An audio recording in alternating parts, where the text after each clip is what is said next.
നമുക്ക് ഇനിയിപ്പം ഇത് ഇത് പറഞ്ഞാൽ H8 അക്കൗണ്ടാണ്. നമ്മളെ കേരള വിഷൻ്റെ എല്ലാവരും അക്കൗണ്ടും കാര്യങ്ങളൊക്കെ ഉള്ള സ്ഥലമാണ് ഇത്. അപ്പോൾ അതിൽ ലോഗിൻ ചെയ്യാം. ആദ്യം ലോഗിൻ ചെയ്തിട്ടുമ്പോൾ ഇതിനകത്ത് മെയിനായിട്ടുള്ളത് കുറേ ഫീച്ചേഴ്സ് ഉണ്ട്. അതിൽ അക്കൗണ്ടിൽ പോയി കഴിഞ്ഞാൽ നമ്മളെ കസ്റ്റമർ ആരൊക്കെയാണ് അവരൊക്കെ ഡീറ്റെയിൽസ് ഇവിടെ കാണാൻ പറ്റും. പിന്നെ കൺകറൻറ്റ് സെക്ഷനിൽ പോയി കഴിഞ്ഞാൽ ഓൺലൈനിൽ ആരൊക്കെയാണ് ഉള്ളത് അവരെല്ലാം ഇവിടെ കാണാൻ പറ്റും നിനക്ക്. അതുപോലെ തന്നെ റിപ്പോർട്ടിൽ ഇവിടെ യൂസർ ആക്സസ് ലോഗോയിൽ പോയി കഴിഞ്ഞാൽ നിങ്ങളെ ഡീറ്റെയിൽസ് മൊത്തം ഇവിടെ കാണാൻ പറ്റും. ഓരോ കസ്റ്റമറും കണക്ട് ആയ സമയത്ത് എന്തൊക്കെയാണോ ഓർഡർ വന്ന് എന്തൊക്കെയാണോ കണക്ട് ആയ ഡീറ്റെയിൽസ് മൊത്തം ഇവിടെ വരും. അതായത് ഇപ്പോൾ മോഹൻ എന്ന് പറഞ്ഞിട്ടോ ആക്സസ് റിജക്റ്റ് ചെയ്തു, കാരണം അവരടിച്ച പാസ്വേഡ് തെറ്റാണ്. സമയം നോക്കിയാൽ മനസ്സിലാവും 3 നവംബർ 2/9 ഇപ്പോൾ കുറച്ച് നേരത്തെ. അപ്പോൾ ഇപ്പോൾ ഒരു കസ്റ്റമർ വിളിച്ചിട്ട് ഇപ്പോൾ നെറ്റ് കിട്ടുന്നില്ല പറഞ്ഞു. അപ്പോൾ ആദ്യം ഇവിടെ നോക്കിയിട്ടാകുമ്പോൾ അവരത് ആക്സസ് റിജക്റ്റ് ഈ സമയം കാണിച്ചു. ഇനി ഈ സമയം നോക്കാണ്ട് സംഭവം നോക്കി മിസ്റ്റേക്ക് ചെയ്ത പാസ്വേഡ് തെറ്റ് പറഞ്ഞു. പക്ഷെ കുറച്ച് കഴിയുമ്പോൾ നോക്കിയുമ്പോൾ നിങ്ങൾക്ക് മനസ്സിലാവും ഇവിടെ സമയം കുറേ നേരത്തെ ആയിരിക്കും. ജസ്റ്റ് ഇന്നലത്തെ ആയിരിക്കും, മിനിയാന്നത്തെ ആയിരിക്കും. അപ്പം ആദ്യം സമയം നോക്കാം. സമയം നോക്കിയിട്ട് ഓപ്പറേറ്ററോട് പറയാം. അതായത് 2/9 കണക്റ്റ് ആയിട്ടുണ്ടായിരുന്നു. 2/9 നോക്കുമ്പോൾ റിജക്റ്റ് എന്നുള്ള ലിസ്റ്റ് ആവും. അതിന് ശേഷം ഇവിടുത്തെ ഒന്നും വന്നിട്ടില്ല, കണക്റ്റ് ആയിട്ടില്ല. അതിന് ശേഷം നമ്മളെ സെർവറായിട്ട് അതിന് ശേഷം കണക്റ്റ് ആയിട്ടില്ല ഈ യൂസർ നെയിം പാസ്വേഡ് എന്ന് പറഞ്ഞു കൊടുക്കാം. അതുപോലെ തന്നെ മാക് വാലിഡേഷൻ ഫയൽ എന്ന് പറഞ്ഞു കഴിഞ്ഞാൽ റൗട്ടർ മാറ്റി, അതായത് ഒരു കസ്റ്റമർക്ക് ഒരു മാക് അഡ്രസ്സിലേ കണക്ട് ചെയ്യാൻ പറ്റും. അപ്പോൾ അയാൾ വേറെ റൗട്ടർ വെച്ചിട്ടുണ്ടെങ്കിലോ അല്ലെങ്കിൽ വേറെ ഏതെങ്കിലും സ്ഥലത്ത് പോയിട്ട് കണക്ട് ചെയ്യാൻ ശ്രമിച്ചാലോ ഇവിടെ മാക് വാലിഡേഷൻ ഫയൽ എന്ന് പറഞ്ഞിട്ട് അവർക്ക് നെറ്റ് കിട്ടില്ല. അപ്പോൾ നെറ്റ് കിട്ടണമെങ്കിൽ നീ ചെയ്യേണ്ടത് വെച്ച് കഴിഞ്ഞാൽ ഏത് കസ്റ്റമറാണോ കണ്ടത്, ഇപ്പം സജന എന്ന് പറഞ്ഞു കേട്ടോ, സജന ഈ യൂസർ നെയിമിന് നിനക്ക് മാക്ക് നിങ്ങൾക്ക് റീസെറ്റ് ചെയ്യണം. അവർ പുതിയ റൗട്ടർ വെച്ചു. അപ്പോൾ നിങ്ങൾക്ക് അവർക്ക് നെറ്റ് കിട്ടാൻ വേണ്ടിയിട്ട് അവർ യൂസർ നെയിം പോവാം. ഇവിടെ പോയിട്ട് റീസെറ്റ് മാക്ക് ക്ലിക്ക് ചെയ്യാൻ കടയിൽ. ഇതാണ് ഇപ്പോൾ ഉള്ള മാക്ക്. ആ മാക്ക് നിങ്ങൾക്ക് റീസെറ്റ് ചെയ്യണം, എന്നിട്ട് പുതിയത് നിങ്ങൾക്ക് ചെയ്യണം. അപ്പോൾ ഇവിടെ റീസെറ്റ് കൊടുക്കാം. ഇപ്പോൾ റീസെറ്റായി. പിന്നെ ഇനി ഏതാണോ മാക്ക് അഡ്രസ്സ് എന്ന് ആ യൂസർ നെയിം പാസ്വേഡിൽ ലോഗിൻ ആവുന്നത് ആ മാക്ക് അഡ്രസ്സ് ഇതിനകത്ത് സേവ് ആവും. അതുപോലെ തന്നെ പാസ്വേഡ് ഉണ്ട്. അപ്പോൾ ചിലവർക്ക് നോർമലി വരുന്നത് യൂസർ നെയിം തന്നെയാണ് പാസ്വേഡ് വരുന്നത്. അപ്പോൾ ചിലവർ മാറ്റിയിട്ടുണ്ടാവും. അപ്പോൾ വീണ്ടും ഒരു പാസ്വേഡ് റീസെറ്റ് ആക്കണം എന്ന് എടുത്തിക്കോ. അതായത് യൂസർ നെയിം തന്നെ പാസ്വേഡ് ആക്കണമെങ്കിൽ ഇവിടെ റീസെറ്റ് പാസ്വേഡ് ഉണ്ടോ, റീസെറ്റ് പാസ്വേഡ് അടിക്കാം. ഇവിടെ ഓക്കെ കൊടുക്കാം. മനസ്സിലായോ? പിന്നെ അതുപോലെ തന്നെ ഇനിയുള്ളത് ഇവരെ ഇതിൽ കയറി ഈ ഒരു കസ്റ്റമർ കയറി കഴിഞ്ഞാൽ അവർ യൂസർ ഐ ഡി ഇവിടെ ഉണ്ടാവും. പിന്നെ അവർക്ക് സ്റ്റാറ്റിക് IP ഉണ്ടെങ്കിൽ ഇവിടെ കാണിക്കും. പിന്നെ അതുപോലെ ഇവർ കണക്റ്റായ VLAN ഇവിടെ കാണിക്കും. കണ്ടോ, നാസ് പോർട്ടിൽ 157 VLAനിലാണ് കണക്ട് ആയത്. 157 എന്ന് പറഞ്ഞാൽ നീലശരല്ല, കേരള വിഷൻ്റെ വേറൊരു VLAN. കേരള വിഷൻ്റെ VLAN വരുന്നത് വെച്ചാൽ 156 മുതൽ 161 വരെയാണ് വരുന്നത്. അതുപോലെ തന്നെ അവരെ പ്ലാൻ എന്താണെന്ന് ഇവിടെ കാണിക്കും. പിന്നെ അവരെ ഫോൺ നമ്പർ, അവരെ ഇമെയിൽ, പേര്, അഡ്രസ്സ് ഇതൊക്കെ ഇവിടെ കാണിക്കും. പിന്നെ അവരെ നിങ്ങൾക്ക് പാസ്വേഡ് കാണണമെങ്കിൽ ഇവിടെ വ്യൂ പാസ്വേഡ് അടിക്കാം. വ്യൂ പാസ്വേഡ് അടിച്ച് കഴിഞ്ഞാൽ ഇവിടെ വരും. എന്താണോ പാസ്വേഡ് വരുന്നത് അത് ഇവിടെ വരും.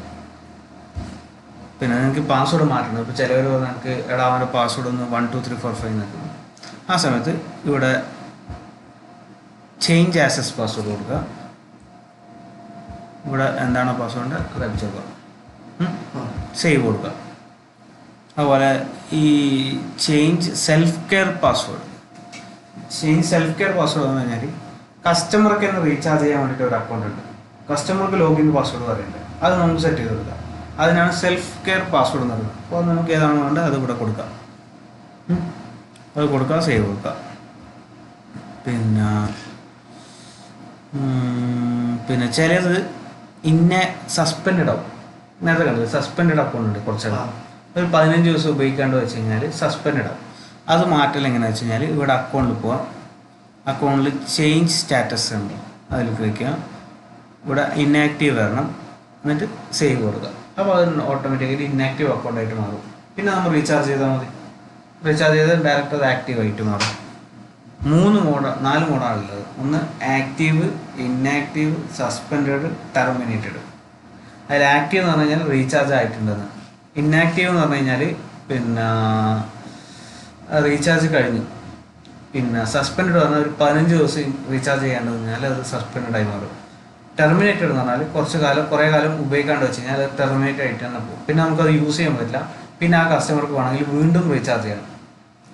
വീണ്ടും ആദ്യം പിന്നെ പ്രൂഫൊക്കെ കൊടുത്ത് ആദ്യം അപ്ലോഡ് ചെയ്യണം. പിന്നെ അതുപോലെ തന്നെ കസ്റ്റമർ എത്ര ഉപയോഗിച്ചു എന്ന് നമുക്ക് ഇവിടെ കാണാൻ പറ്റും. ഇതിപ്പോൾ റിമെയിൻ കാണുന്നില്ല. കാരണം എന്ന് വെച്ച് കഴിഞ്ഞാൽ ഇവിടുത്തെ അൺലിമിറ്റഡ് പ്ലാനാണ്. അൺലിമിറ്റഡ് പ്ലാനിൽ റിമെയിൻ ഇല്ലല്ലോ, ഫുൾ അൺലിമിറ്റഡ് ആണ്. അത്ര അല്ല ഇവിടെ കാണിക്കും, യൂസ്ഡ് എത്രയെന്ന് കാണിക്കും. കണ്ട ഇത്ര ഉപയോഗിച്ചു. ആക്ടിവേഷൻ ഡേറ്റ്, അതായത് ഈ പ്ലാൻ എപ്പോഴാണോ ആക്ടിവേറ്റ് ചെയ്തത് അത് ഇവിടെയുണ്ട്. അതുപോലെ എക്സ്പയറി ഡേറ്റ് അത് ഇവിടെയുണ്ട്. അതുപോലെ തന്നെ ഫ്യൂച്ചർ പ്ലാനിൽ എന്താ വെച്ച് കഴിഞ്ഞാൽ ഇപ്പോൾ നീ മുൻകൂട്ടി റീചാർജ് ചെയ്തു ഒരാൾക്ക്, ആ റീചാർജ് ചെയ്തെങ്കിൽ ഇവിടെ ഉണ്ടാവും. അതുപോലെ തന്നെ പ്ലാൻ ഹിസ്റ്ററി, നമ്മൾ ചെയ്ത പ്ലാൻ്റെ ഹിസ്റ്ററി ഒക്കെ ഇതിൻ്റെ അകത്ത് ഉണ്ടാവും. സെഷൻ, അതായത് ഓരോ സെഷനിലും കണക്ട് ആയത് ഡീറ്റെയിൽസ് ഇവിടെ ഉണ്ടാവും. അതായത് നീ ഇപ്പോൾ ഉപയോഗിച്ചുകൊണ്ടിരിക്കുന്ന സമയത്ത് കട്ടായി, ആ കട്ടായത് വരെ ഇതിൻ്റെ അകത്ത് ഉണ്ടാവും. അതായത് ഇപ്പം 3-ാം തീയതി 10 മണിക്ക് സ്റ്റാർട്ട് ചെയ്തിട്ട് 10:04 വരെ കണക്റ്റായിരുന്നു, ഡിസ്കണക്റ്റായി, അതുവരെ ഇവിടെ ഉണ്ടാവും. എത്ര മണിക്കൂർ ഉപയോഗിച്ചു, എന്തൊക്കെയാണ് ഡീറ്റെയിൽസ്, ഏതാ മാക് അഡ്രസ്സ് എല്ലാം ഉണ്ടാവും. കട്ടായ ഓരോ ഡീറ്റെയിൽസ് ഇതിൻ്റെ അകത്ത് ഉണ്ടാവും. അതുപോലെ payment, purchase, charge, related documents, അത് നിങ്ങൾ അപ്ലോഡ് ചെയ്ത ഡോക്യുമെൻറ്റ്സ് അവിടെ ഉണ്ടാവും. അതിനകത്ത് അപ്ഡേറ്റിൽ നിങ്ങൾ എന്തൊക്കെയാണ് നടന്നത്, ആ അക്കൗണ്ടുമായിട്ട് എന്തൊക്കെയാണോ റിലേറ്റഡ് ആയിട്ട് നടന്നത് ആ ഡീറ്റെയിൽസ് മൊത്തം ഇവിടെ ഉണ്ടാവും.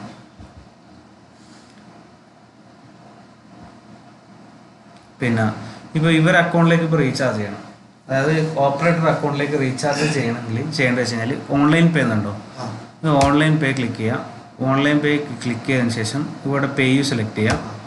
അതുകൊണ്ട് ഇപ്പം 1000 രൂപയാണെങ്കിൽ 1000 അടിക്കാം. അതുപോലെ തന്നെ ഇത് ടേംസ് ആൻഡ് കണ്ടീഷൻ എഗ്രി ചെയ്യാം, എന്നിട്ട് പേ ചെയ്യാം. പേ ചെയ്യുമ്പോൾ ഡയറക്റ്റ് പിന്നെ ഓൺലൈനിലേക്ക് പോകും. പിന്നെ അവിടെ നിന്ന് പിന്നെ ഡെബിറ്റ് കാർഡോ ക്രെഡിറ്റ് കാർഡോ വേറെ ചെയ്യേണ്ടതാണ്, എക്സ്ട്രാ ചെയ്യേണ്ട നമ്മളല്ലേ. പിന്നെ ഇതിൻ്റെ അകത്ത് വരുന്നത്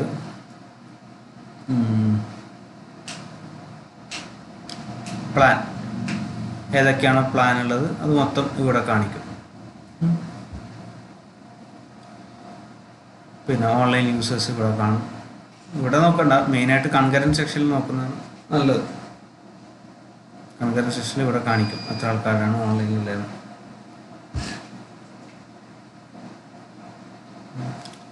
കേട്ടോ.